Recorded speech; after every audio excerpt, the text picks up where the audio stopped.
la web. Ustedes pueden hacer llegar sus preguntas, que yo las voy a recibir y se las puedo hacer llegar a nuestros panelistas. Y para nuestro público que está acá, ustedes pueden tanto escribir como en el viejo estilo, o ustedes pueden escanear un código QR para hacer llegar sus preguntas y así en la ronda de preguntas hacérselas conocer. Bien, sin más preámbulo, voy a dar la bienvenida a nuestro director alterno, Leonardo Hernández, que va a iniciar formalmente este escenario, que son las herramientas de medición de capital natural y su importancia para Chile. Adelante, Leonardo. Muchas gracias, Luis. Muy buenos días a todos. Bienvenidos a este nuevo seminario de CLAPES UC titulado Herramientas para la medición del capital natural en Chile. Si bien el tema medioambiental es y ha sido una de las líneas centrales de trabajo que hemos tenido en CLAPES, este seminario se refiere a un tema que, al menos para mí, es relativamente nuevo, posiblemente para muchos de ustedes. Se refiere a cómo medimos el capital natural de un país, esto es, cómo medimos el stock de recursos que provee la naturaleza y que, producto del crecimiento de la población y de nuestras actividades económicas, vamos consumiendo. Para ponerlo en simple, el ecosistema nos provee de recursos como son el aire, el agua y otros, algunos de los cuales son renovables, pero que si se consumen muy rápido se nos van a agotar. Desde una perspectiva de política pública, resulta entonces evidente la importancia de medir adecuadamente este capital. Si no lo medimos bien, podemos caer en la falacia de creer que estamos creciendo muy rápido, pero en realidad no nos damos cuenta que estamos reduciendo las posibilidades de crecimiento futuro. Es como si un transportista está muy contento porque está ganando mucho dinero con sus fletes, pero no se está dando cuenta que está depreciando el camión. Y la depreciación del camión implica que mañana no va a tener un camión para generar ingresos. Para hablar de este tan importante tema relativamente nuevo, nos acompañan tres distinguidos expertos. Ana Ríos, economista senior del Banco Central; Rodrigo Arriagada, jefe de la División de Información y Economía Ambiental del Ministerio de Medio Ambiente; y Joaquín Vial, investigador principal de CLAPES UC. A todos ellos, muchísimas gracias por participar esta mañana en este seminario. Nos acompaña también, ya se presentó, nos acompaña también como moderador Luis González, quien es coordinador económico en cambio climático, a quien también agradezco por su tiempo y su dedicación a este seminario. Sin más, los invito a lo que estoy seguro será un muy interesante y provocador seminario. Muchas gracias.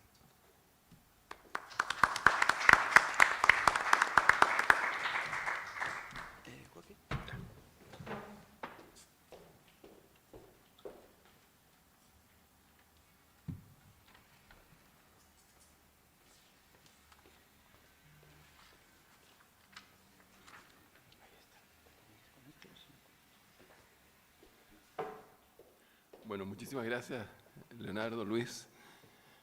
Gracias a ustedes por estar acá también y encantado de poder partir con esta presentación que básicamente, como se dice ahí, es introductoria más bien, ¿eh? Es hablar un poquito, primero, qué es lo que entendemos por capital natural y, en segundo lugar, por qué importa el capital natural y por qué importa medirlo. Y terminar un poco brevemente explicando un poco qué cosas se están midiendo hoy como capital natural y a qué es lo que aspiramos en términos de mediciones de capital natural. Y sin más preámbulos, digamos, vamos, digamos, al primer punto, que es ¿qué es el capital natural? Básicamente es el conjunto de activos de la naturaleza que prestan servicios y que dan soporte a la vida en general y a la actividad humana en particular. Es interesante porque un punto que hay que destacar siempre en esto, cuando estamos hablando de capital y cuando estamos hablando de economía, estamos hablando de la humanidad. O sea, no estamos hablando normalmente de otras cosas, digamos, del bienestar de los insectos, por poner un ejemplo. A lo que a nosotros nos interesa al final, cuando medimos estas cosas, es cómo impactan al bienestar de la humanidad. Toda la economía es el problema de cómo satisfacer las necesidades humanas. Y en ese sentido, uno le puede dar un valor sagrado a la naturaleza, y eso es muy importante, pero no es eso lo que estamos tratando de medir. Lo que estamos tratando de medir son los aportes de la naturaleza al bienestar de la humanidad, pero es bien importante tomar en cuenta que al final del día la humanidad está inserta en la naturaleza, no es algo separado que pueda vivir al margen de ella. Entonces, la integridad de los servicios de la naturaleza es muy importante porque le da soporte a la vida humana, pero también a todo el conjunto de especies que habitan el planeta. Ahora, hay distintos tipos de servicios que brinda la naturaleza, y bueno, tal vez separarlos para efectos del análisis. El primero y más típico, y un poco el que nos ha preocupado desde el origen, son los llamados servicios de aprovisionamiento. Son los servicios que presta la naturaleza proporcionando insumos o bienes que se usan directamente por el consumo humano. Es decir, es el agua, es el terreno agrícola, son los minerales, en general lo que uno podría calificar como recursos productivos o de consumo, muchos de los cuales tienen precios de mercado, así que en ese sentido son relativamente fáciles de medir y de cuantificar. En el caso, por ejemplo, de un bosque, típicamente el servicio más conocido es la madera que uno puede sacar de los árboles, uno podría decir. Pero no es el único servicio, hay más. Hay servicios de regulación que aportan a todos los procesos ecosistémicos, incluyen la regulación del clima, la purificación de agua, polinización, limitación de la erosión, en fin. En el caso del bosque, por ejemplo, tenemos allí típicamente el control de la erosión, puede ser y la regulación de los ciclos del agua. Los árboles captan la humedad del ambiente y parte de eso pasa, en fin. Pero además hay servicios de soporte. Estos proporcionan hábitats para muchas especies, por ejemplo.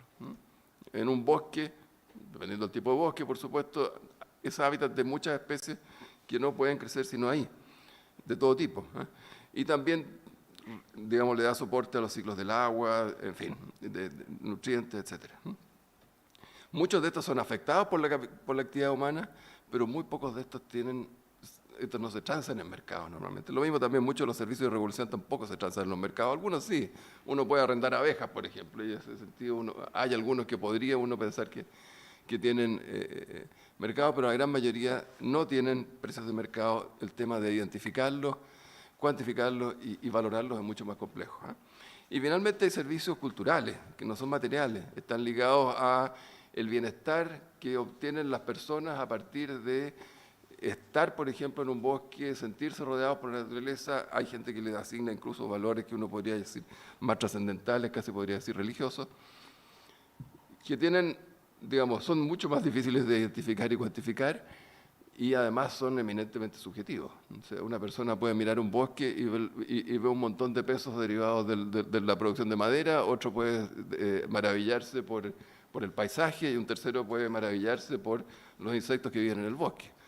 Cada uno le va a asignar distintos valores entonces a ese bosque dependiendo de esos servicios. Entonces, cuando estamos hablando de capital natural, lo que estamos hablando es tratar de identificar los activos, porque capital son activos, que prestan estos servicios, cuantificarlos y ponerles valor. Ahora, cuando nosotros vamos a la contabilidad económica tradicional, bueno, digamos, al final del día la idea es que estas cosas conversen con la cuantificación que se hace de las cuentas nacionales, del PIB, del ingreso, podemos incluir esto. Esa se enfoca en flujos que están asociados a transacciones monetarias. Lo que ustedes probablemente estudiaron, los que estudiaron economía, en el primer semestre se encontraron con un grafiquito parecido a este, donde tienes empresas, familias, unos producen bienes, contratan trabajadores y los otros consumen y aportan el trabajo. Y todo eso se mide, y cuando uno toma la suma de los gastos por un lado o los ingresos por el otro, obtiene el PIB. Y esa es nuestra medida tradicional de bienestar económico, digamos. Pero la realidad es un poquito más complicada, porque en realidad, si uno deja fuera la naturaleza, se queda una parte bien importante del bienestar por un lado y de los recursos que se están usando por otro. Tenemos una serie de servicios, ya los mencionábamos, que prestan la naturaleza tanto al consumo como a la producción, muchos de ellos sin precios, que no dan origen a transacciones monetarias, pero que son esenciales para dar soporte a la vida en general y también a los procesos económicos.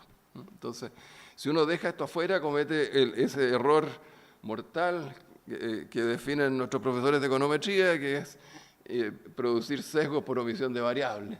Entonces, en este caso estamos, digamos, corriendo riesgos bien importantes. Y un poco lo que quiero dedicar algunos minutos es tratar de decir algo respecto del tipo de sesgos que se producen cuando uno se olvida que existe esa área que está debajo de la línea roja, que es lo que ocurre normalmente con nuestra contabilidad tradicional. Primero, hay un tema ahí que está asociado con los... Al olvidar todos estos servicios ecosistémicos, nos acostumbramos a pensar que la economía puede vivir y la humanidad puede vivir como al margen de la naturaleza. Y eso es un problema, porque no es así, digamos. Nosotros podremos ver películas de ciencia ficción donde los tipos pueden vivir cientos de miles de años en estados congelados por ahí en una nave espacial. Puede ser, todavía ficción además, pero suponiendo que sea real, incluso uno puede decir, bueno, los tipos están pensando una misión a Marte, donde podrían pasar varios meses en el espacio. Se puede pensar en vivir de esa manera, pero eso para unas pocas personas y en condiciones muy extremas y a un costo gigantesco. O sea, eso está muy lejos de ser real y además probablemente terminarían todos locos después de un tiempo. Así que hay que tener cuidado. Ahora, el tema que es bien importante, y eso me voy a referir un momento, es que cuando uno piensa en términos de la humanidad en su conjunto, bueno, la Tierra es un ecosistema cerrado, casi por definición. Hay interacciones con el espacio, pero son menores, salvo cuando cae por ahí algún asteroide y cosas así que causan algunos problemas. Pero está claro que, digamos, de alguna forma, cuando uno ve esto como un sistema cerrado, obviamente tiene que haber límites. Y esos límites vienen o por los recursos o por la capacidad de este ecosistema cerrado de absorber todos los impactos de la humanidad. Y vamos a ver que probablemente este segundo aspecto es tal vez el más importante. El punto aparece básicamente como consecuencia de la explosión en la actividad humana en los últimos 3 siglos, a partir fundamentalmente de la Revolución Industrial, cuando se produce una explosión demográfica y económica, digamos, que empieza a presionar al punto que se comienzan a sobrepasar ciertos límites de la capacidad de absorción del planeta. Estamos viendo pérdidas de biodiversidad, estamos viendo cambios enormes en el uso del suelo, impactando también los ecosistemas y contribuyendo a esas pérdidas de biodiversidad, cambios irreversibles, por lo menos en un espacio de tiempo razonable en el clima. Todas esas cosas son de alguna forma evidencia de que en algún momento, probablemente hacia el tercio del siglo pasado, empezamos ya a sobrepasar algunos límites planetarios. Y un problema muy importante, nosotros en economía siempre pensamos en términos de que hay sustitución entre recursos. En la práctica, algunos de estos servicios son irreproducibles. O sea, no hay sustitución con capital humano o capital natural. Qué sé yo, si se agota el petróleo, por poner un ejemplo bien, no es un tema de ponerle más capital, hay que pensar en inventar otras formas de energía, pero esa ya no va a servir.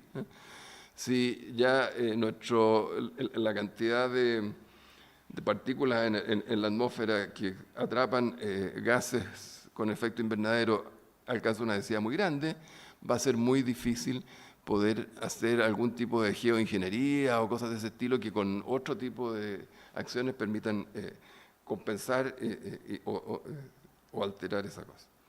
El tema, como les decía, es el tema, este es un gráfico de un paper que escribimos con Elías hace unos meses atrás, es que lo que nosotros consideramos en nuestros horizontes mentales, psicológicos y culturales como lo normal, no es lo normal. Es algo que empezó a pasar con mucha fuerza hace apenas 2 o 3 siglos atrás, que en tiempos geológicos nada. Y ese grafiquito muestra un poco la historia del impacto de la humanidad, y esto no solamente es exponencial, o sea, es mucho más que eso. Entonces, el tema que, de alguna forma, cuando empiezan a aparecer límites de la naturaleza, empieza a ser importante. Son límites globales, ya no son límites locales, como podía ser antes, donde la gente se podía ir a otro lado, migrar y resolver el problema. Esa fue la forma como históricamente se resolvieron estos problemas en toda la etapa previa a la Revolución Industrial. Lo complicado es que cuando empiezan a aparecer esos límites ya no podemos proyectar el futuro suponiendo que se mantienen la tendencia del pasado. Y este es un tema que desde el punto de vista de nuestra concepción de la economía, perspectiva de largo plazo, es súper importante. Porque si nosotros pensamos que el business as usual es que la población crece al 1%, el ingreso per cápita crece al 3%, eso proyectado a nivel global no da. El planeta no da para eso. Ahora, hay algunas buenas noticias. Tal vez la más importante y con mayor impacto en el corto plazo es que ya se está produciendo un ajuste bien importante en una variable clave que es la población. La población mundial está convergiendo ya a niveles del orden de los 10.000 millones de habitantes hacia finales de este siglo, después de haber sido algo así como 1.000 millones de habitantes hace un siglo y medio atrás, digamos. Entonces, ha habido una tremenda explosión, pero hay signos de convergencia. Y ese crecimiento, además de la población, lo que queda de saldo de crecimiento de población está muy concentrado en los países más pobres. Si hay progreso en esos países en las próximas décadas, es posible que esta transición demográfica se acelere y la convergencia ocurra a niveles de menos de 10.000 millones de personas, cosa que sería altamente positiva. ¿Por qué necesitamos medir el capital natural? Bueno, como les decía, nuestras estimaciones de distintas cosas pueden estar muy sesgadas, así que nosotros omitimos esta variable. La primera, tal vez desde el punto de vista macro, nosotros partimos haciendo esto en el Banco Central, así que esto nos preocupaba mucho, es el impacto que tiene esto en términos de nuestras mediciones del crecimiento tendencial. Primero, una cosa más mental y cultural, o sea, escenarios de largo plazo que suponen que el crecimiento se mantiene ad eternum, no son viables, ¿no? O sea, hay que sacarse eso de la cabeza. Y segundo, cuando uno mide estas cosas, bueno, uno mide el insumo de capital, uno mide el insumo de trabajo y todo lo que no es aportes de capital y trabajo lo llamamos productividad. Bueno, resulta que si la productividad viene, por ejemplo, porque se descubrieron nuevas minas muy productivas y lo asignamos como productividad y usamos ese crecimiento de la productividad como algo que se puede reproducir hacia el futuro, lo que vamos a tener es una sobreestimación del crecimiento del PIB tendencial. Yo tengo la impresión que parte de eso nos afectó en la década de los 2000-2010.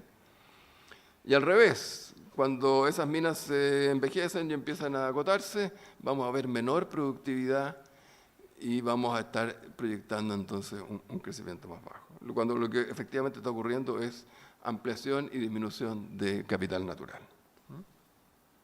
Ese es un primer punto importante. Hay que pensar que, por ejemplo, nuestras mediciones del PIB potencial para el cálculo del presupuesto nacional todavía se basa en un modelo que no distingue entre capital natural y no distingue capital minero o no minero, por ejemplo. Entonces estamos incurriendo ahí en errores importantes, ¿no? Y de alguna forma, bueno, esto me lo voy a saltar, pero hay bastante evidencia de que eso es así. Hay un trabajo muy interesante de Lutini y de la Huerta en el Banco Central que muestra que esto no es solamente un problema, que este es un problema que tiene impactos macro importantes. Cuando lo miramos solamente por el lado de los insumos mineros, en los países mineros esto es una distorsión grande y no solamente ocurre en Chile, ocurre prácticamente en todos los países en que la minería es importante. Lo otro es que también es muy importante algo de lo que decía Leonardo. O sea, si uno no mide el capital natural, no sabe si está generando ingresos o se está consumiendo el capital natural. Y nosotros en Chile tenemos un ejemplo bien claro. En el caso de las pesquerías, en la década de los 80 tuvimos un gran boom pesquero.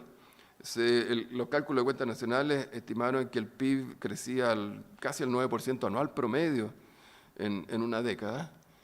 Estudio de Andrés Gómez Lobo de fines de los 80, comienzos de los 90, mostró que más de la mitad de ese crecimiento en realidad era consumo del stock de capital. Y eso queda en evidencia después cuando ya tenemos las cifras de lo que pasó con las pesquerías y vemos que se produce el colapso y la estabilización en la producción de prácticamente todo tipo de pesquería en Chile se produce a un nivel que es mucho más bajo que el que teníamos antes del boom pesquero. Eso es clara evidencia de que nos comimos el capital, digamos. Bueno, y hay un par de razones más por las cuales necesitamos medir el capital natural. Primero, si nosotros queremos medir los impactos ambientales de proyectos de inversión, por ejemplo, necesitamos tener una contraparte, saber cuál es el valor de los activos naturales que estamos afectando. Va a haber algunos casos en los cuales se justifica hacer el proyecto de inversión, aunque haya desvalorización, o sea, pérdida de valor natural, típicamente en un proyecto minero es así. Ya hay otros casos en los que no compensa, digamos. Pero también necesitamos incorporar esto en las decisiones de políticas públicas. Hay muchas políticas públicas que tienen impactos ambientales, típicamente políticas de fomento, y hay un par de ejemplos por ahí, que nunca pasan por algún filtro de evaluación de impacto ambiental y no sabemos el valor de los activos que estamos afectando. Uno que me tocó ver a mí desde la Dirección de Presupuestos en los 90 fue un proyecto muy importante para mejorar la productividad agrícola en una época en que había una gran discusión sobre eso, que fue un proyecto de fertilización de praderas del Ministerio de Agricultura. Se le metió mucha plata y nunca nadie levantó la mano para decir cuál era el impacto que iba a tener esto en los lagos y ríos de Chile. Entonces, ese tipo de filtros en alguna parte tiene que estar y creo que es muy importante que se haga. Bueno, para ir terminando, ya me está retando ahí Luis, 2 o 3 cositas sobre qué es lo que se mide en capital natural en Chile y en el mundo. En Chile es muy fácil, no se mide nada, así que no hay, digamos, esa parte la podemos hacer rápido. ¿Qué es lo que se mide en el mundo? Básicamente lo que mide hoy día el Banco Mundial en forma sistemática, en el proyecto de Changing the Wealth of Nations. Ya están haciendo estimaciones para algo así como 150 países, ya tienen 30 años más o menos de datos, 25 años. Tienen algunos problemas esas mediciones, hay problemas serios en valoración de algunos activos y todo, pero dan una idea. Pero lo que miden son básicamente servicios de aprovisionamiento, que son las cosas que podemos medir y valorar con cierta facilidad. No voy a hablar sobre lo que va a hacer lo que está haciendo el Comité de Capital Natural, ahí Rodrigo se va a referir a eso.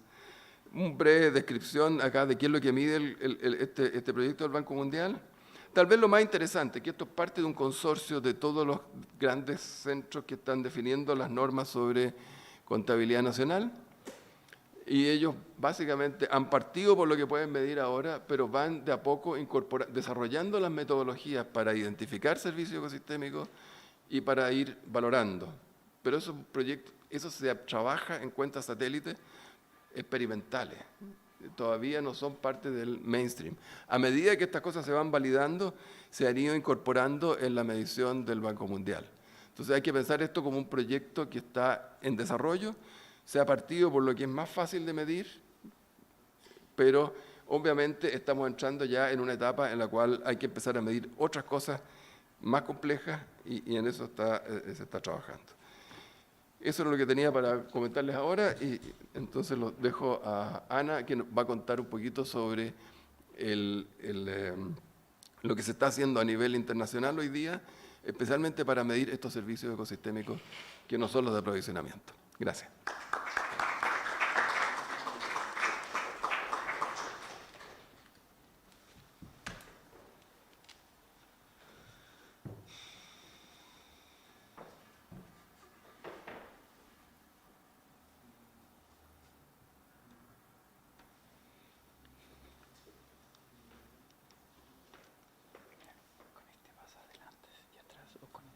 Y aquí tienes un vaso.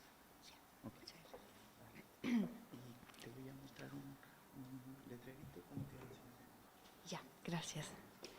Ya, buenos días, muchas gracias por todos estar acá. Soy Ana Ríos Wilkes, economista medioambiental y trabajando ahora en el Banco Central en temas de capital natural. Perdona mi español, llego aquí hace poco y la mensaje clave en verdad que les quería dejar es que he estado tan sorprendida de que tanta capital natural tienen acá en Chile.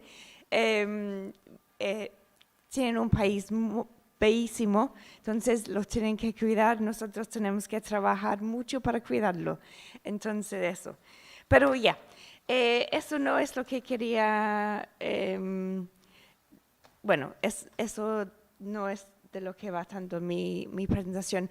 Les voy a dar un poco de unos ejemplos de cómo se mide el capital natural en distintos países.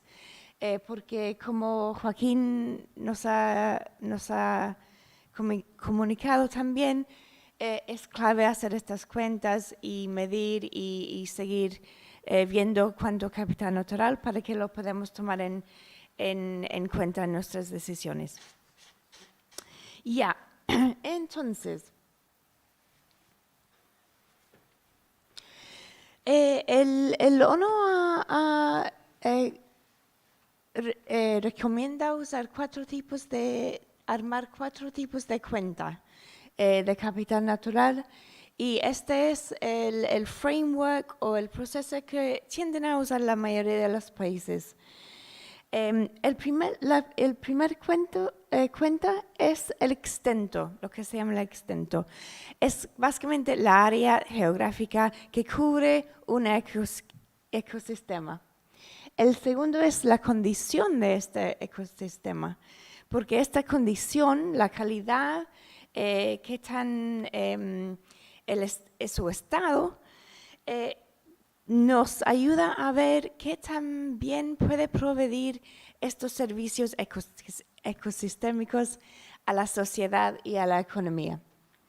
Y finalmente, poner un valor monetario en estos servicios que proveen la naturaleza a nosotros.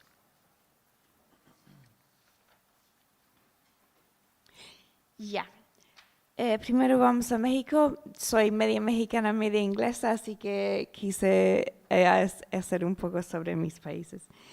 En México estimaron primero el extento de sus ecosistémicas usando mapas antiguas cartográficas, pero también imágenes satélites más nuevas. Y luego, para evaluar la condición de estos ecosistemas, usaron un método de 3 pasos para armar un índice de Ecosystem Integrity. Y esto está recomendado por el ONU también. El primer paso es definir los variables o las cosas importantes que hay que medir para cada ecosistema para ver su calidad. Esto está basado normalmente en modelos teóricos que hacen los científicos. Entonces, por ejemplo, para medir unos aspectos o señales importantes de medir la calidad de un bosque, por ejemplo, podrías mirar la proporción de árboles nativos a árboles invasores. Podrías mirar la proporción de árboles sanos en comparación con la cantidad de árboles que tienen distintas enfermedades, por ejemplo. Y eso te da una idea de cuántos servicios, qué tanto puede aportar estos bosques, estos árboles, a servicios al país. Captura de carbono o disminuir la frecuencia de inundaciones más abajo en la cuenca, para esas poblaciones o ciudades más abajo. Y luego recogieron datos y finalmente el tercer paso es combinar estos datos, ponderación y agregación de los datos para crear una medida única de la condición de estos ecosistemas. Y luego en México midieron varios servicios ecosistémicos que proveen estos distintos lugares. Servicios de provisión, de regulación y cultural también, como ha mencionado Joaquín. Para poner un valor monetario en estos servicios, para ciertos servicios es más o menos fácil, ¿no? Los servicios que se pueden comprar y vender en el mercado, por ejemplo, se puede poner un valor en una manzana viendo cuánto se valora en comprarlo en el Jumbo o en la feria. Para otros es mucho más difícil. Los servicios culturales, por ejemplo, ¿cómo lo podemos medir? Mira, en verdad no podemos poner un valor máximo. Los servicios culturales en verdad puede ser infinito, ¿ya?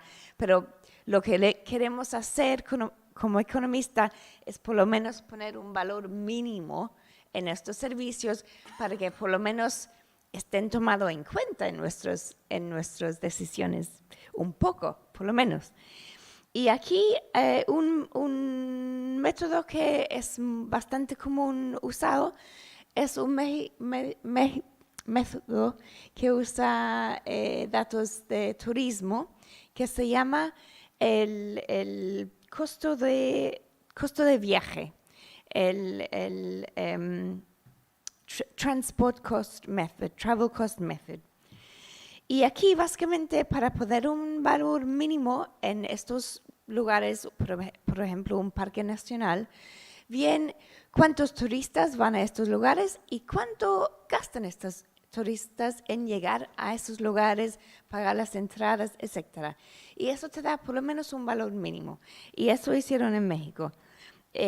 Lo hicieron un poco más detallado también, viendo exactamente a dónde van las personas, qué cerca están geográficamente a ciertos ecosistemas para armar un valor más detallado, pero básicamente ese es el approach que usaron. Ya, ahora vamos al Reino Unido, mi otro país. Aquí también están armando cuentas para las áreas marítimas, no solo las áreas terrestres. Aquí miden el extenso de los ecosistemas mirando y categorizando el país en ciertos distintos hábitats. Por ejemplo, en la costa las dunas o las áreas de arena, estos distintos hábitats. Para ver su condición, otra vez estaban basados en modelos teóricos de lo que importa para la condición de estos hábitats. Por ejemplo, la condición de las dunas está basado en la altura de las dunas, cuántas distintas especies de plantas y animales se encuentran en esos lugares. Para ver los servicios ecosistémicos, para las dunas aquí midieron el servicio que proveen disminuyendo el riesgo de inundación marítimo a las poblaciones que se encuentran al otro lado, a lo largo de la costa. Por ejemplo, para poner un valor en este servicio, dijeron ya, estas dunas disminuyen el riesgo a estas poblaciones de la inundación. ¿Qué tanto tendríamos que pagar si no estuvieran allá? Si tuviéramos que armar un muro, por ejemplo, para proteger estas poblaciones de las inundaciones, los maremotos, etc. Y eso es el valor que pusieron en valor en estas dunas. Podrían haberlo un poco más detallado, de una manera un poco mejor quizás. Esto lo hice en Polinesia Francesa cuando estuve allá mirando algo similar. Y es usar también datos GPS, GIS, para ver qué tipo de infraestructura hay en esos lugares exactamente, usando modelos hidrográficos para ver cuánto daños haríamos a estos edificios si hubieran estas inundaciones marítimas. Y ahí se puede poner un valor más en cuánto está aportando estas dunas a mitigar estos daños. Ya. Un parte complejo de armar estas cuentas muchas veces es ver la condición de los hábitats. Ya la segunda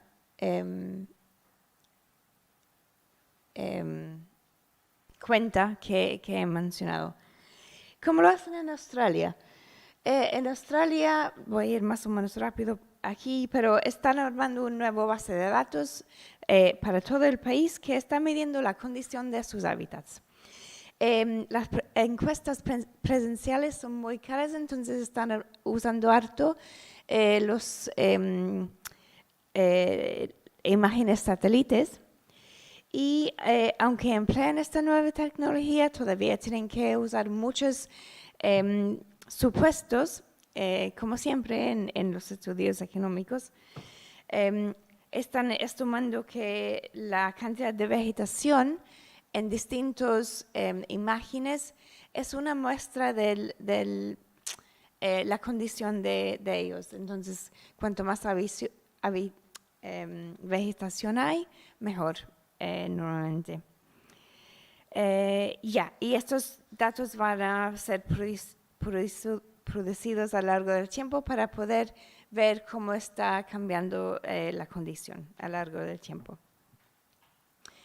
Quise mencionar que en el Reino Unido también tienen esta medida, armaron una forma de medir la condición de la biodiversidad en ciertos lugares. Y en el futuro, cada nuevo proyecto de infraestructura, de desarrollo, por ejemplo, que van a armar el gobierno o empresas privadas, va a tener que demostrar en el futuro de que están aumentando la biodiversidad en estos lugares antes de que puedan seguir adelante con estos proyectos. Entonces eso es algo muy bueno, yo creo. Finalmente vamos a Canadá. Canadá tiene bosques boreales que cubren 1/3 de su país. Entonces hicieron un proyecto piloto para poner un valor en estos bosques. Básicamente usaron valores del mercado que son básicamente más o menos fáciles de estimar, pero también usaron estos valores no mercados, que son más interesantes para mí.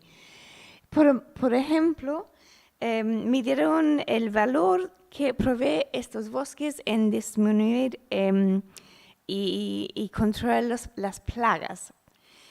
Por ejemplo, los pajaritos que se encuentran en estos bosques comen los insectos. Eso disminuye el riesgo de que haya plagas para las cosechas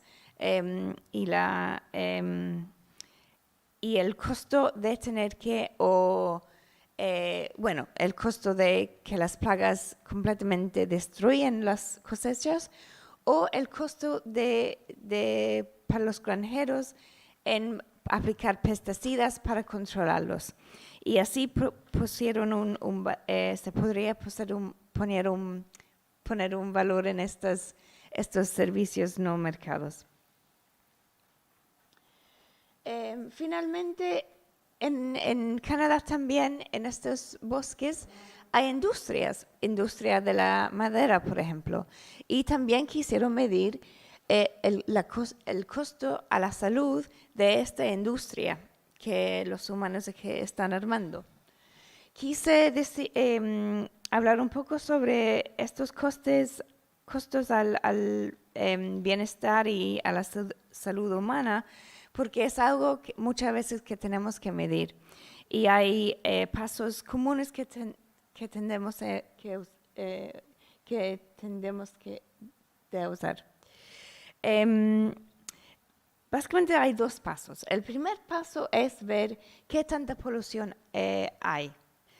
Esta estimación física de la polución se basa en, por ejemplo, la cantidad de partículas de carbono, de polución o de nitrógenos que emiten las fábricas. Esto tiende a medir el gobierno para ver que no estamos sobrepasándonos a niveles dañosos o límites legales, por ejemplo.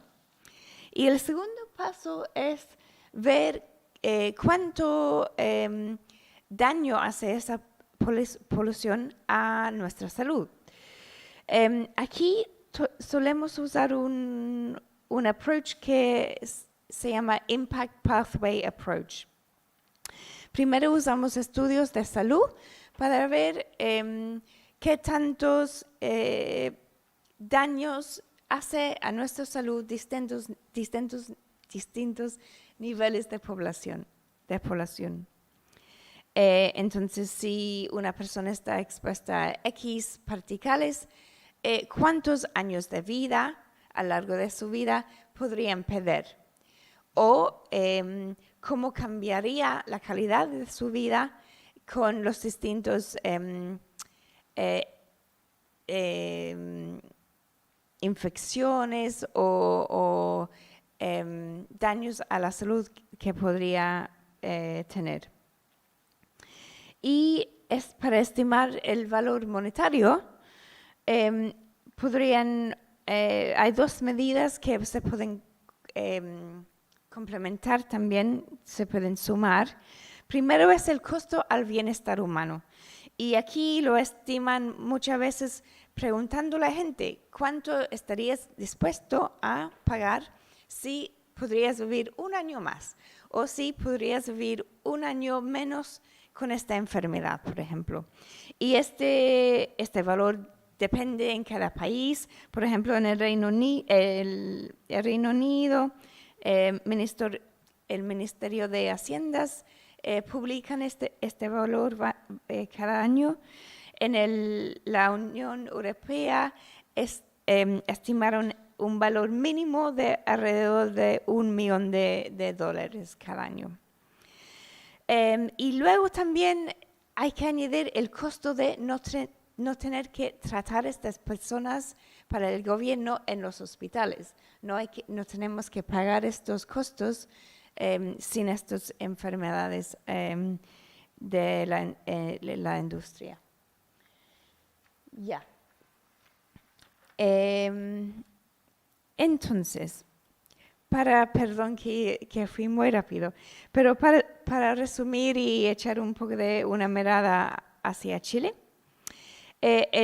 como hemos visto en la presentación de Joaquín y un poco aquí, el capital natural provee muchos servicios, es clave para el funcionamiento de nuestra sociedad, nuestra economía. Entonces, hay que asegurar un stock sostenible para el futuro. Más datos, más información, armar estas cuentas de capital natural nos va a ayudar a poder tomar su valor en cuenta en nuestras decisiones. Y también el Banco Central está empezando a pensar en estos temas y cómo se puede aportar también de una manera. Existe el Comité del Capital Natural, formado por el Ministerio de Medio Ambiente y el Consejo Natural.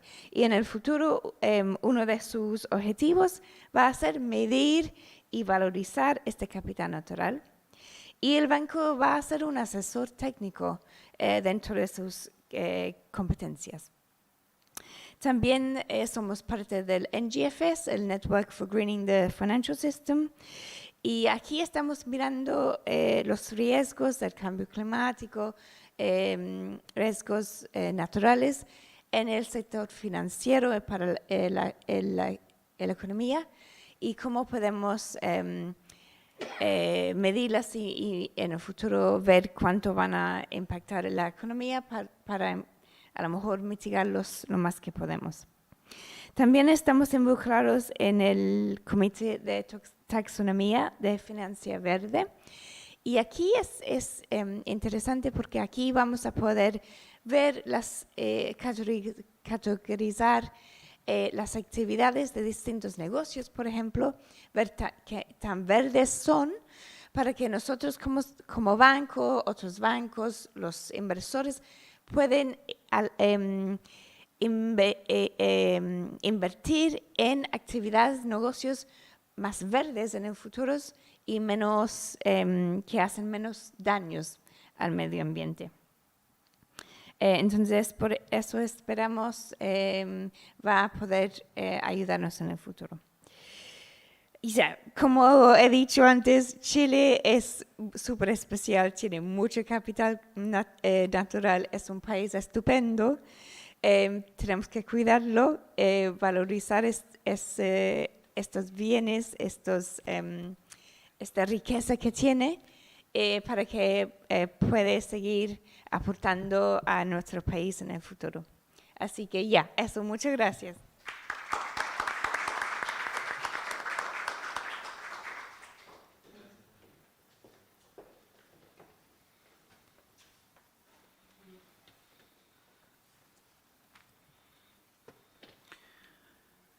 Bien.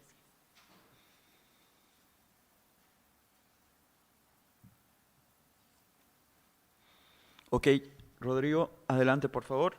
Y invitarlos a todos ustedes, estamos recibiendo muchas preguntas por internet, pero acá también si es que quieren hacernos algunas preguntas, por favor escriban o escaneen el código QR para después atenderlas. Adelante Rodrigo, gracias. Bueno, gracias. Creo que esta es mi primera presentación como autoridad de gobierno. Siendo yo profesor de la Universidad Católica es una sensación extraña, pero voy a tratar de cumplir bien mi nueva función. Voy a hablar, de alguna manera voy a revisitar varias de las cosas que han dicho los expositores anteriores, reforzar un poco los marcos conceptuales que desde el Ministerio estamos utilizando para impulsar esta iniciativa y cómo efectivamente desde el Ministerio del Medio Ambiente, y les voy a hablar también del Comité de Capital Natural, podemos efectivamente empezar a usar el capital natural a la hora de tomar decisiones a nivel país. Entonces yo no voy a ir me encantaría hacer una clase sobre esto, pero no hay tiempo, pero ya hay claridad, creo yo, en la audiencia y quienes están conectados de la importancia o de la conexión muy evidente que existe entre los entornos naturales y nuestro nivel de bienestar. Y esto ha sido un largo proceso, y aquí es bueno hacer un poquito de historia a quienes conocen un poco más el tema sobre el concepto de los servicios ecosistémicos. Si uno piensa en conservación, siendo como bien laxo en cómo uno define conservación, como manejo sostenible de recursos, el paradigma tradicional que de alguna manera orientó las acciones hacia la conservación fue el establecimiento de áreas de protección. Las áreas protegidas fueron como el baluarte de ese paradigma, que eran proteger las bases fundamentales de la naturaleza. Lo malo es que eso no logró revertir los procesos de deterioro y nos dimos cuenta de que ese era un paradigma que no ponía en el centro de atención al agente degradador. Y el agente degradador son personas que toman decisiones todos los días respecto al manejo de sus entornos. Y ahí inventamos el concepto del servicio ecosistémico. Entonces cambiamos la escala de valor y pusimos al ser humano en el centro de la escala de valoración. Lo malo es que eso tampoco nos ha ayudado mucho a revertir los procesos. Igual el proceso de deterioro ambiental sigue en cursos importantes. Y solo les quería comentar un poco lo activo que incluso está la discusión a nivel académico, porque ahora estamos hablando de las contribuciones de la naturaleza a las personas. Entonces, no vamos a volver a sacar al hombre y poner a la naturaleza en el centro de la valoración, los vamos a poner a los dos. Entonces ahora está la naturaleza y el ser humano en el centro de la escala de valoración. Y eso lo hace mucho más interesante porque ya no... El paradigma es completamente distinto, no solo nos enfocamos en los commodities, en los productos básicos que obtenemos de la naturaleza, sino que también esto nos fuerza a una apreciación mucho más amplia de cómo la naturaleza contribuye a nuestro bienestar. Y ahí el aporte cultural, los aspectos más espirituales, de alguna manera nos fuerzan a repensar esta conexión y que, por cierto, también buscamos incorporar en lo que es capital natural, qué es lo que vamos a medir al final. Y fíjense que en este proceso de promover acciones que nos ayuden a recuperar, a proteger o a manejar de manera más sostenible nuestros recursos naturales, muchas veces hay que mirar la naturaleza. La naturaleza ya nos dice cómo hay que resolver los problemas. Y nos vamos a dar cuenta que en el desarrollo de las cuentas ecosistémicas, muchos de los ejercicios de contabilidad, de ponerle un valor, van más dirigidos hacia cómo la naturaleza nos evita ciertos costos. Y eso tiene todo el sentido del mundo y de alguna manera también facilita el proceso de valoración. Y ahí viene son otros conceptos que de alguna manera tienen que conversar de manera muy sinérgica y que tiene que ver con esta idea de las soluciones basadas en la naturaleza. Entonces, el costo de la inacción es importante porque de alguna manera nos da cuenta del servicio que la naturaleza presta y de los costos que nos evita si nosotros manejamos esos recursos de una manera socialmente responsable. Entonces, en este concepto hay desafíos societarios que nosotros tenemos que enfrentar. Yo estoy hablando ahora en mi rol de planificador social, ¿cierto? Y como planificador social, mi labor es pensar en el bienestar humano. Entonces, de alguna manera tengo que hacer mucho más evidentes esas conexiones y estos marcos conceptuales sin duda que nos ayudan. Entonces, volviendo a esto de que los procesos de deterioro en el mundo no siguen su curso y pareciera que no hemos logrado revertir muchos procesos, bueno, aquí hay solo un botón de muestra. A mí me gusta más hablar de biodiversidad que cambio climático. Igual podríamos tener otra discusión otro día, ¿cierto? Pero a mí me preocupa más la pérdida de la biodiversidad que el cambio climático. El planeta se las va a arreglar, pero si perdemos biodiversidad, estamos en serios problemas. Según datos de la OCDE, y esto es lo más nuevo que existe, la pérdida de biodiversidad se encuentra entre los riesgos globales más altos para la sociedad. ¿Okay? Entonces, no hay que mezclar las cosas, son problemas distintos. ¿Hay una retroalimentación? Por cierto que sí. De hecho, ese es un dato interesante. Estas valoraciones siempre son discutibles, cuáles son la base de cálculo, y uno podría... Hay una banda, ¿cierto? No es el point estimate del verdadero valor económico de la biodiversidad, pero sin duda que ayuda a llamar la atención. Estamos hablando de 44 trillones, eso es casi la mitad del PIB global. Depende de manera directa o indirecta de los servicios que provee la naturaleza. Eso ya nos da de alguna manera un dato duro sobre la importante conexión que existe a ese nivel. Y si uno mira un poquito más en detalle, cómo ese valor, cómo el crecimiento económico, los ingredientes del crecimiento económico que hemos logrando a nivel planetario, claro, ahí uno se puede dar cuenta cómo el valor contable efectivamente de lo que producimos se ha duplicado incluso, incluyendo capital humano. Entonces ahí hablamos de porcentaje de crecimiento positivo, 13% entre el 92 y el 2014, pero si uno mira la contraparte, digamos, el costo, cuánto nos ha costado en esta lógica de la depreciación del camión, ¿cierto? Bueno, el valor de la existencia de capital natural no reportan el mismo comportamiento y estamos hablando de disminuciones de un 40%. Entonces ahí uno empieza a entender cuál es el costo de este crecimiento. ¿Okay? Ahí hay esto es una figura de la distribución regional de los principales contribuyentes a la pérdida de bosque nativo. Esto es un extracto del informe que el comité científico entregó al gobierno anterior en el marco de la COP, donde da cuenta también de nuestras propias dinámicas locales que dan cuenta de los procesos de deterioro y las potenciales causas asociadas, en este caso, a pérdida de bosque. ¿Se fijan? Ahora, hablando un poco del rol del banco, ya que varios lo mencionaron, claro, ¿qué es lo que mide el Producto Interno Bruto en Chile y qué es lo que mide el Producto Interno Bruto en prácticamente todos los países del mundo? Claro, eso es una importante medida de rendimiento macroeconómico de corto plazo, nos permite tomar muchísimas decisiones, está muy correlacionado con determinantes que son claves del bienestar, eso no lo vamos a discutir, empleo e ingresos son la base para lograr estadios de bienestar adecuados, pero en ningún caso el Producto Interno Bruto fue diseñado para entregar información sobre otras dimensiones, sobre todo en dimensiones socioambientales, que también importan para justamente propender hacia mayores estadios de desarrollo. Entonces, por cierto que es necesario y muy necesario hoy en día avanzar hacia nuevos marcos nacionales que justamente comiencen a integrar esa información y nos permitan tomar decisiones tomando todas estas consideraciones en su conjunto.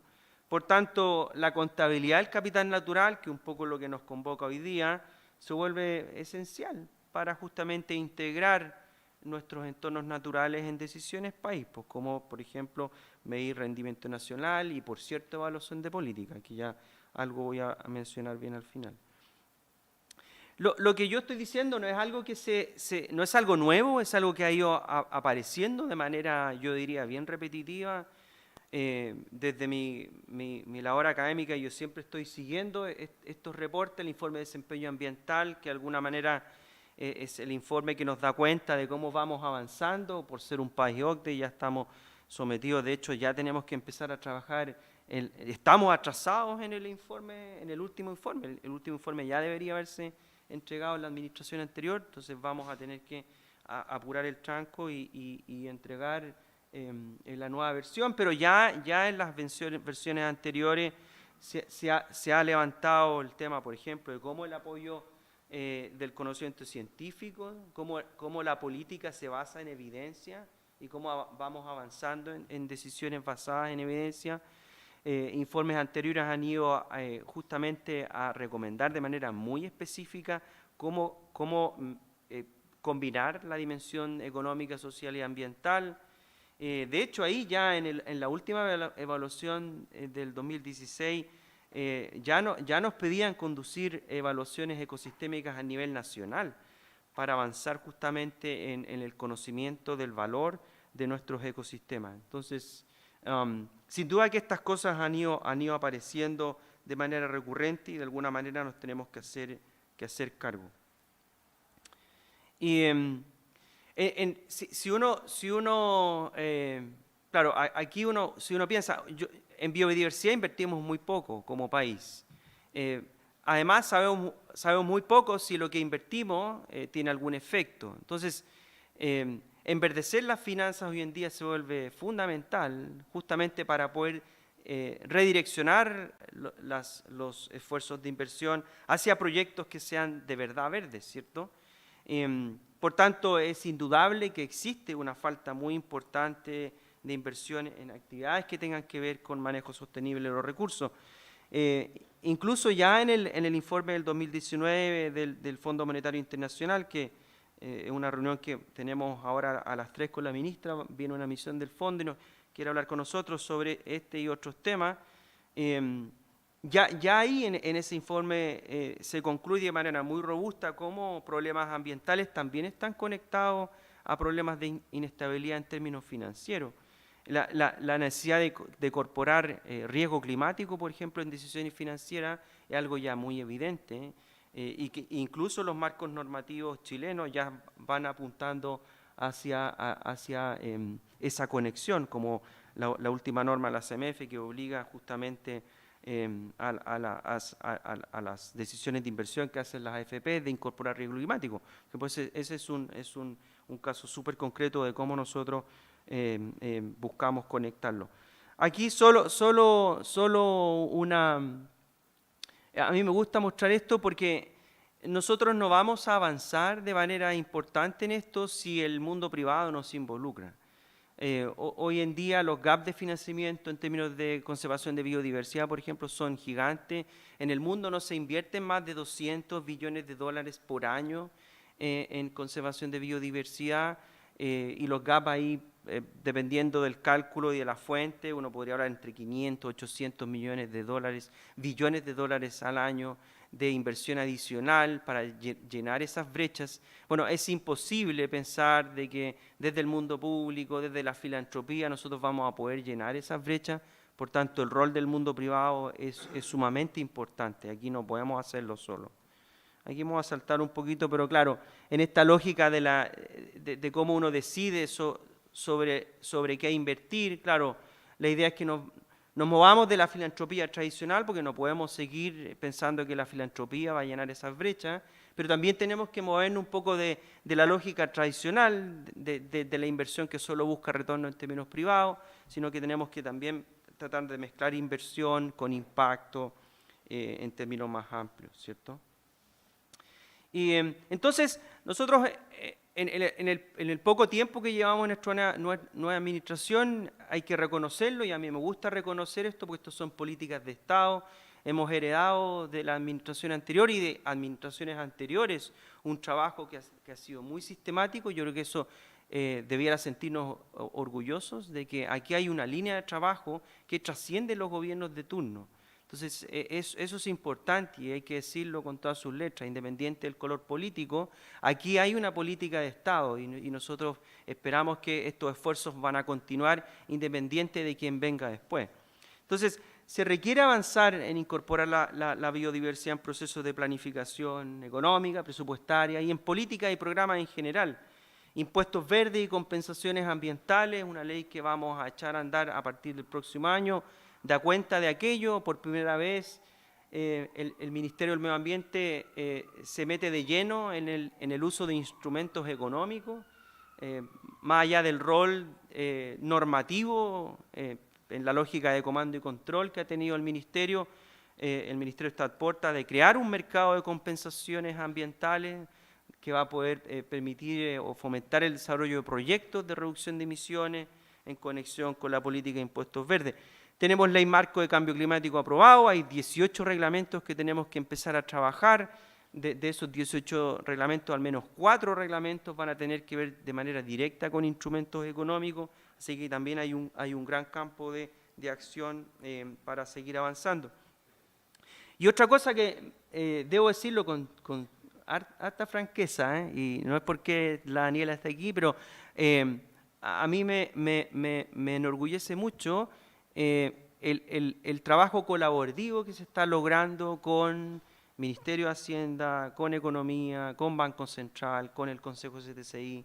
De verdad hay un trabajo, hay un deseo de trabajo colaborativo. Nosotros venimos llegando de UK la semana pasada, una misión con Hacienda, con Banco Central, con la Comisión para los Mercados Financieros y con el Ministerio de Medio Ambiente. Creo que eso es una misión atípica y fue una misión muy productiva, y yo creo que de alguna manera marca el rumbo que queremos seguir en los próximos años en el marco de esta nueva administración. La Oficina de Finanzas Verdes en el Ministerio de Hacienda está cumpliendo un rol fundamental en promover y catalizar todos estos procesos.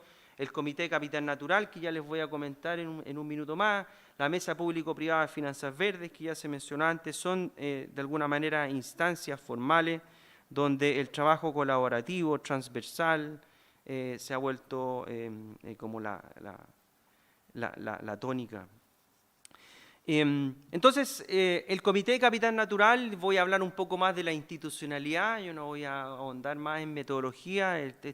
El Comité de Capital Natural está a puertas de ser oficializado, yo espero que pronto, ¿cierto? Este mes a lo mejor, o noviembre, no sé. Este va a ser un órgano permanente cuya misión va a ser prestar de manera directa apoyo y asesoría al presidente de la República en materias relativas a medir y valorar el capital natural de Chile. De alguna manera estamos recogiendo experiencias internacionales, sin duda que estamos mirando muy de cerca la experiencia británica. Este comité de alguna manera formal va a reconocer las contribuciones tanto de la naturaleza y la biodiversidad como ingredientes fundamentales en la provisión de bienestar social y económico en una lógica de largo plazo. El Comité de Capital Natural va a estar formalmente integrado por el Ministerio del Medio Ambiente, que va a ejercer su presidencia, el Ministerio de Hacienda, que va a ejercer la Secretaría Técnica, el Ministerio de Economía. Esos son los 3 ministerios oficiales que van a formar parte de esto. Y además vamos a incluir como asesores permanentes al Consejo de Ciencia, Tecnología, Conocimiento e Innovación, el Consejo CTCI y el Banco Central de Chile. ¿Okay? Así que estamos a puerta y ya, de hecho, esta semana, podríamos decir, comenzamos ya a trabajar en una hoja de ruta que nos permita trazar las primeras líneas de acción que va a desarrollar el comité durante los próximos años. Fíjense, estas son todas las funciones, yo lo voy a dejar ahí posteado, no quiero leer esto, es mucha información, pero asesorar al presidente, proponer medidas sobre implementación y funcionamiento de un sistema de cuentas nacionales, recomendar lineamientos para priorizar acciones que buscan proteger y mejorar el capital natural, identificar el estado actual del capital, algo probablemente con lo cual vamos a empezar, registrar y evaluar el proceso de protección y mejoramiento en capital, elaborar reportes, proveer asesoría, y aquí como académico también no puedo estar menos contento, proponer agendas de investigación justamente para que centros de investigación, tanto en agencias de investigación como en universidades, puedan seguir avanzando en profundizar el conocimiento del capital, desarrollar metodología, etc. Dentro de probablemente, y aquí yo ya hablo ya desde el rol como de la presidencia, estas son cosas que tenemos que empezar a discutir en las primeras reuniones para desarrollar los objetivos planteados en el comité. Lo que yo veo es que se van a tener que conformar grupos de trabajo, eso es parte de poner en marcha el funcionamiento del comité. Por ahora yo visualizo cuatro líneas de trabajo, líneas base de capital natural es esencial. En nuestra visita a UK nos quedó clarísimo los desafíos que eso contempla.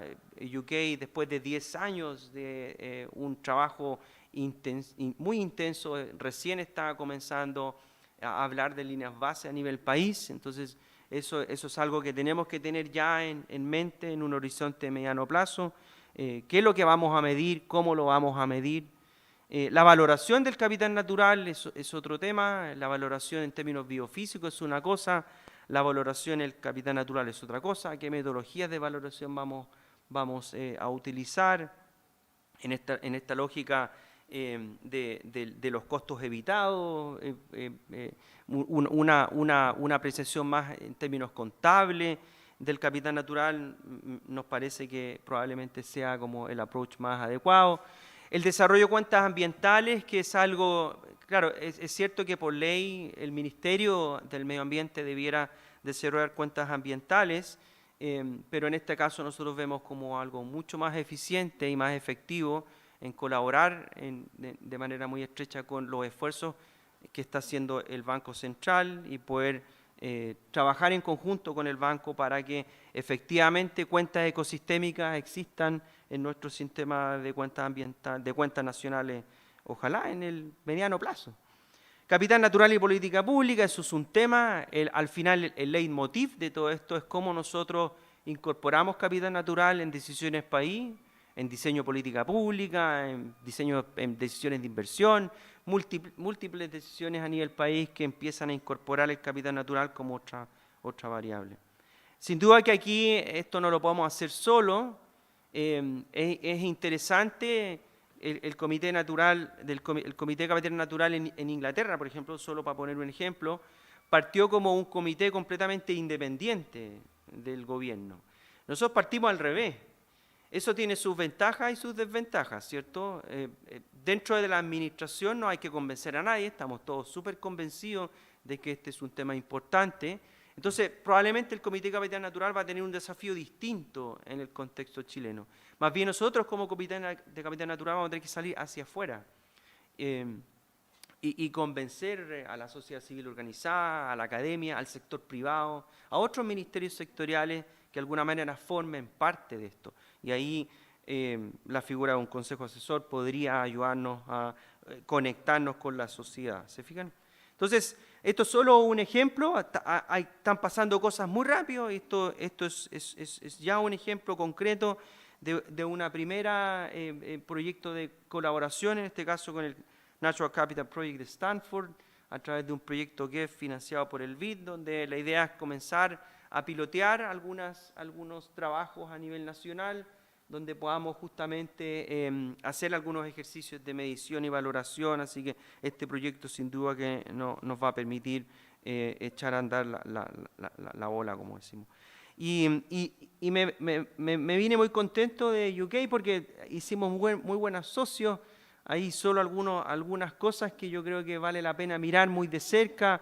Bueno, todo el trabajo que hizo el Natural Capital Committee durante muchos años, algo que lo vamos a seguir mirando de cerca. El Green Book es un documento interesante, creo que hay que mirarlo muy de cerca, pero el Green Book es una herramienta que usa el gobierno británico en cómo orienta sus inversiones. Entonces aquí ya de alguna manera está la idea de que criterios sociales y ambientales se utilizan de manera transversal en todas las decisiones que toma el gobierno británico, sin importar si tienen que ver directa o indirectamente con medio ambiente. Entonces, y ahí uno se da cuenta. El 25-year plan to improve the environment, que es como, yo diría, como el documento madre, que de alguna manera nos pone en el futuro. Yo digo, esto es muy parecido a la estrategia climática a largo plazo. Yo creo que tiene algunas particularidades muy similares. Y ya que estoy en una universidad y paso el dato, el UK Center for Green Finance and Investment, una maravilla, eso está en Oxford, y es un centro que de alguna manera promueve el uso de data ambiental en la toma de decisiones financieras. Eso no existe en Chile y lo necesitamos urgente, porque aquí hay mucha data muy dispersa, hay que sistematizarla y tenemos que asegurar de que esa data ambiental se utilice para tomar decisiones en términos financieros y que tenga que ver, obviamente, con medio ambiente y desarrollo. Eso. Gracias.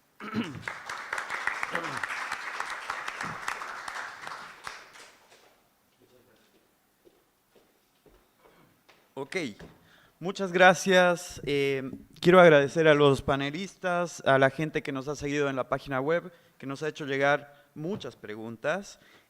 Yo voy a sacrificar las mías y voy a dar parte a un conjunto de preguntas que he ido aglutinando para los expositores. De hecho, una nota en los modelos integrados de evaluación ambiental que mezclan lo económico con lo físico. Uno de los supuestos importantes, de hecho, William Nordhaus, que es, digamos, el premio Nobel que hizo estos modelos para medir el clima, uno de las variables más difíciles de tomar en cuenta era justamente el capital natural, y ahora es realmente muy interesante cómo se puede construir ese puente.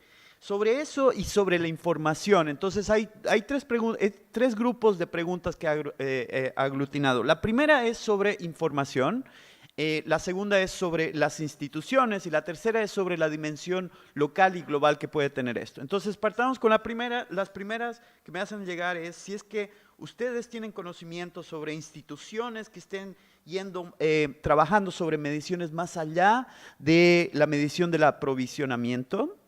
Si es que en las metodologías se puede reducir el uso de supuestos con la evidencia científica, eso en cuanto al tema de los datos.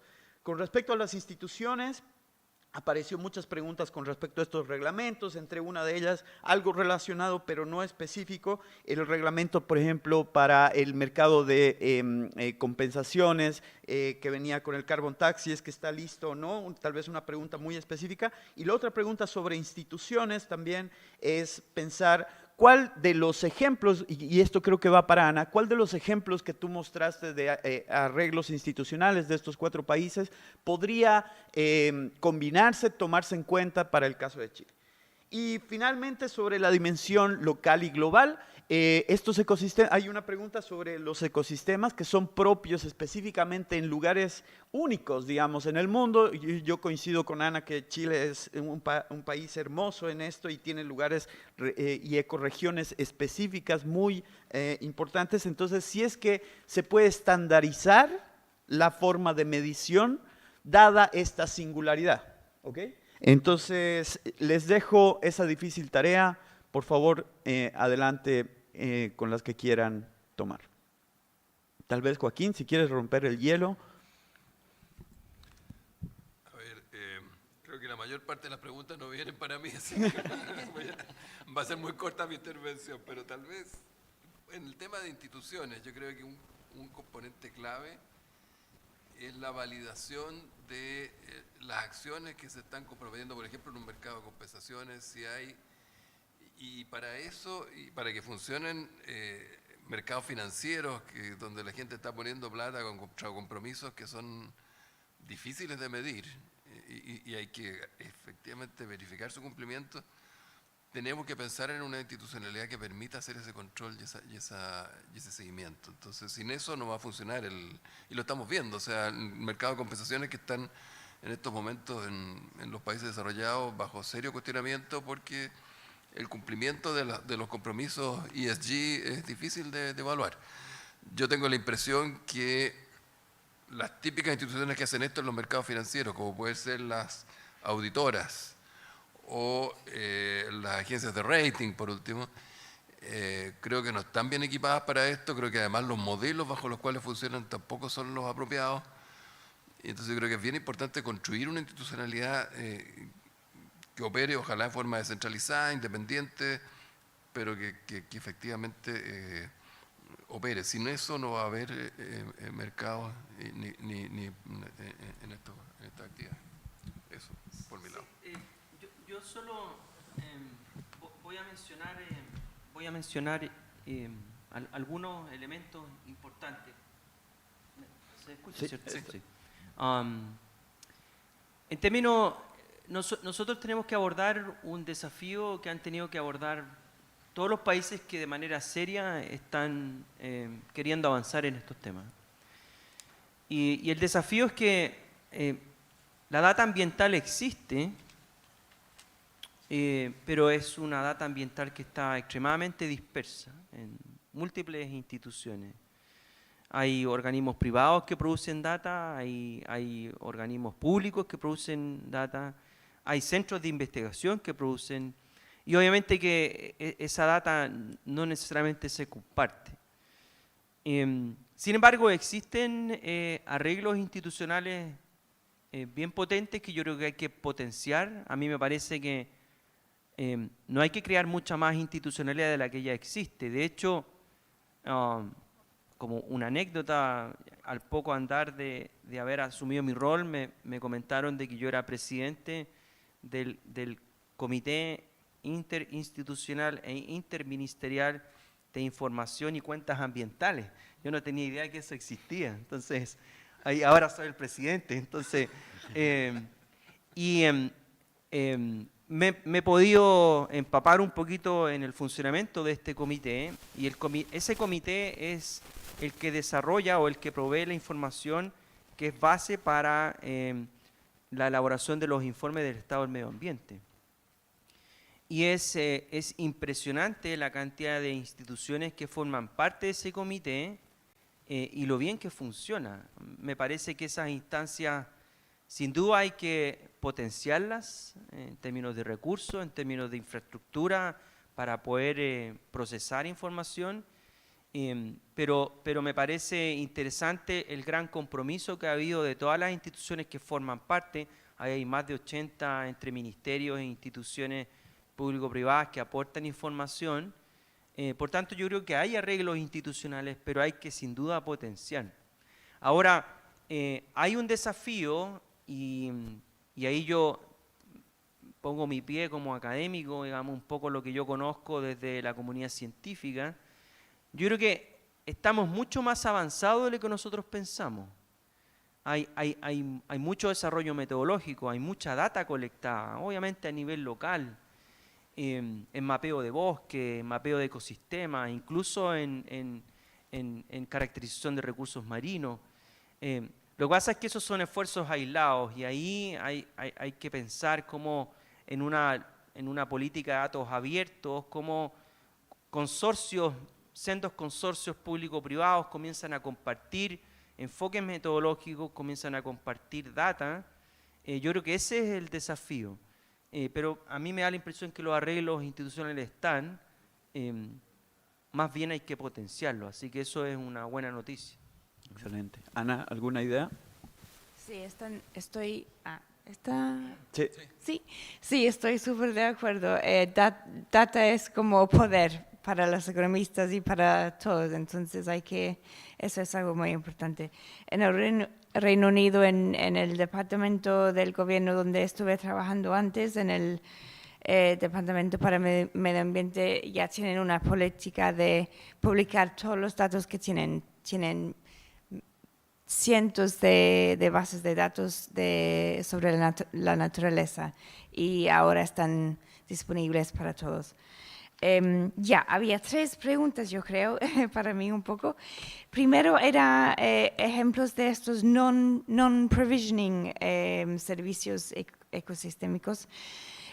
Hablé un poco sobre estos, pero como Joaquín contó, hay estos servicios de regulación, muchas que están medidas en distintos países son servicios como la polinización que aporta las abejas, los insectos a las cosechas y para el valor de la agricultura. Sin estos no habría, bueno, yo creo que es algo como 8 de 10 de las cosechas a nivel mundial requieren abejas para su polinización, entonces necesitamos bastante esas criaturas pequeñas. La mitigación de riesgos, como les mostré un poco con las dunas, mitigación de inundación, por ejemplo, que proveen los bosques y la naturaleza. Y la captura de carbono que proveen la vegetación.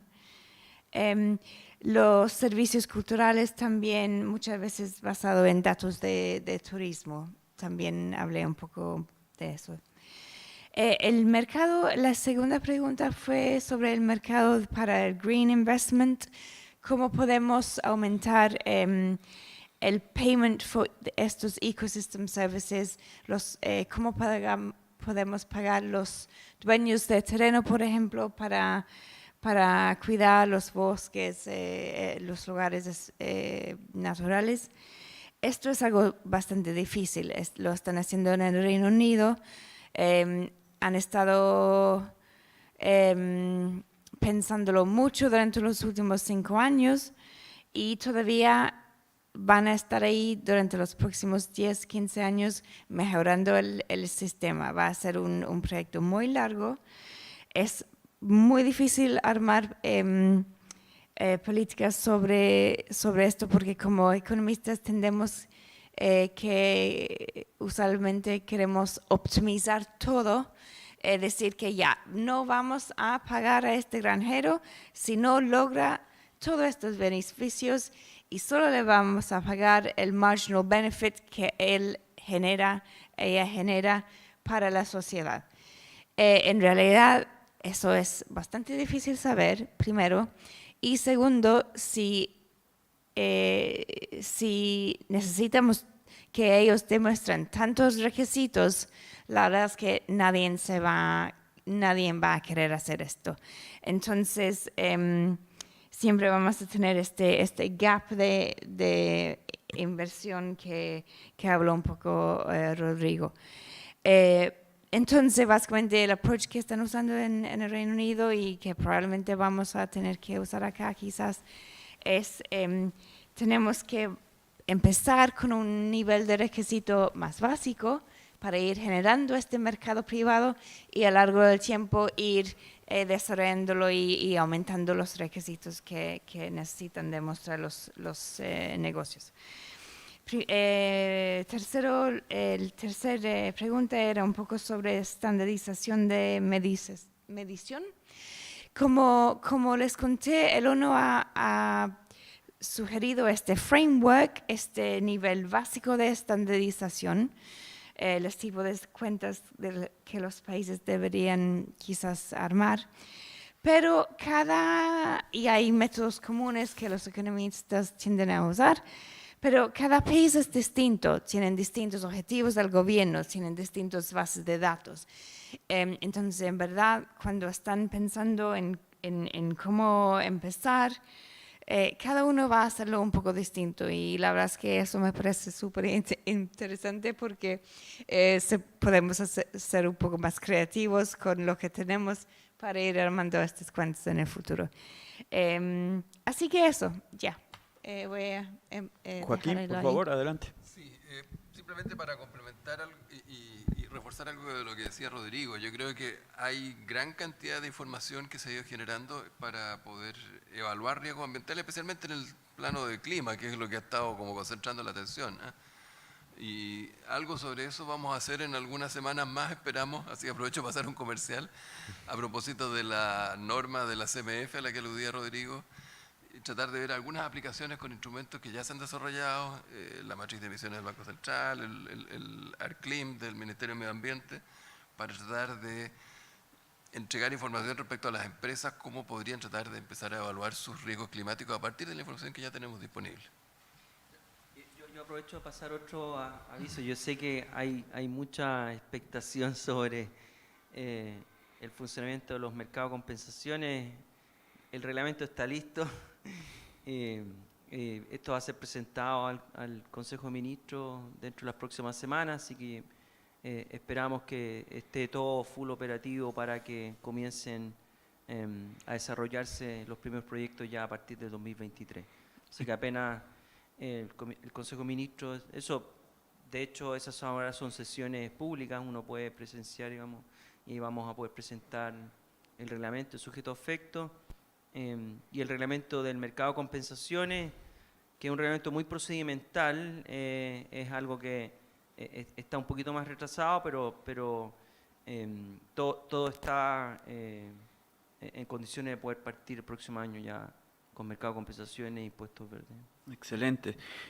Solo para dar un poco de contexto, y me corrige Rodrigo, este reglamento es importante porque durante el 2023 se van a hacer las mediciones que después en 2024 van a ser sujetas al gravamen.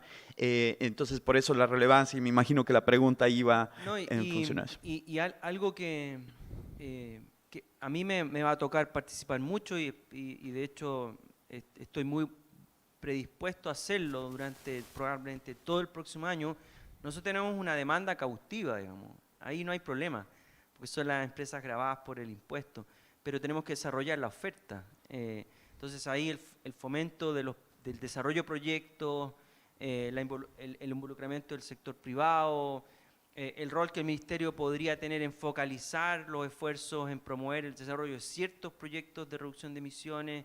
A mí me encantaría ver, no sé, soluciones basadas en naturaleza, teniendo un rol muy protagónico, pero eso hay que promoverlo, hay que traer inversión, hay que recordar, digamos, de que para que un proyecto de reducción de emisiones efectivamente emita un certificado, primero tiene que desarrollar el proyecto, entonces ahí van a haber probablemente algún capital constraint que va a haber que aliviar y el mundo financiero, la empresa privada puede cumplir un rol súper importante en que efectivamente esa oferta se produzca. Y ojo que esto también es como un ejercicio, yo lo digo como un ejercicio de preparación para lo que nos va a pedir la ley marco. La ley marco también incorpora instrumentos económicos, mercado de compensaciones, normas de emisión, entre otras cosas. Entonces, es súper importante que esto funcione, porque de alguna manera nos prepara y nos anticipa que esto efectivamente puede funcionar en el contexto, por ejemplo, de un futuro cap and trade. Muy bien, quiero agradecerles mucho tanto a los asistentes en forma virtual, pero principalmente a ustedes que han podido venir acá. Los invito a interactuar con nuestros panelistas y a las personas que nos siguen en sus casas o donde estén, a interactuar en nuestras redes sociales, en clapesuc.cl. Y bueno, también en parte de estos anuncios, invitarlos a las siguientes series de seminarios, tanto en economía, en política social, en pensiones, en política ambiental, que estamos desarrollando, por ejemplo, desde la Coordinación de Cambio Climático, Energía y Medio Ambiente. Vamos a estar siguiendo con estos temas en esta función que tiene CLAPES, que es unir la teoría, la evidencia con la práctica en las políticas públicas. Así que muchas gracias por su asistencia y los esperamos en futuros encuentros. Un aplauso, por favor, para el excelente panel. Gracias.